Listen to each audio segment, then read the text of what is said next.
25 anyos nga babaeng rider o laing lalaking rider patay human nga magsugat ang ilang mga motor sa Gingoog City, Misamis Oriental.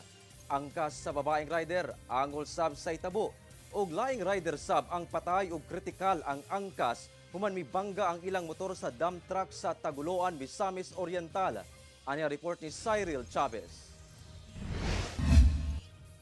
Kini ang kuha sa CCTV dool sa nahitabuan sa aksidente sa Gomez Street, Barangay 6, Gingoog City, Misamis Oriental, pasado alas 3 sa kadlawon adlong Sabado.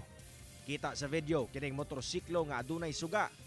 Gisundan kini sa laing motor nga naghaguros og bisulay og overtake. Taod-taod mibangga kini sa kasugat nga motor sa pikas nga lane.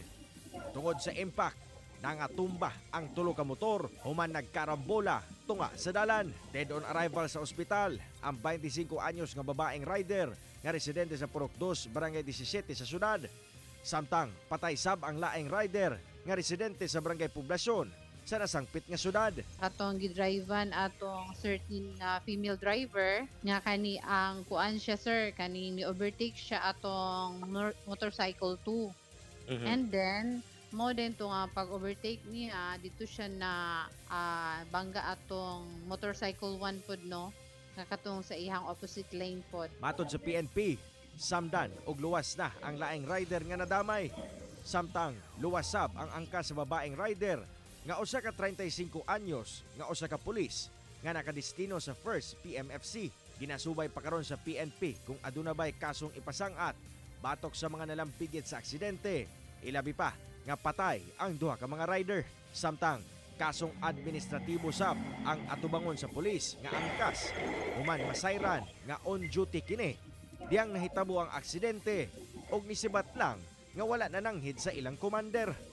Gikan sila sa kani ang south nga kani ang kuan direction, then going sila pa gawas na sir, pa highway sila. So gikan daw to sila sa kani ang matud pa sa report, gikan po to sila sa kani ang bar. Samtang patay sab ang laing rider sa Taguluan, Misamis Oriental. Samtang kritikal ang angkas niini human nga mibangga ang ilang motor sa usa ka dump truck sa Bugna, Barangay Kasinglot, Misamis Oriental. Sa investigasyon sa Taguluan Police, nahitabo kini pasado alas 4 sa hapon adlong Lunes. Nasayran nga padulong sa Provincial Road ang dump truck diyang gibanggaan kini sa motor. Tungod sa impact, nalagpot ang motor, lakip ang rider ug angkas niini. Sumala sa PNP, aduna nay panagsabot ang duha ka partido. Nga unta kung kuan nahinay lang ta og kani ang padagan sa atong mga sakyanan o naunta nga mosunod ta sa ato ang mga kani ang traffic rules nato no. Cyril Chavez, 1 Mindanao.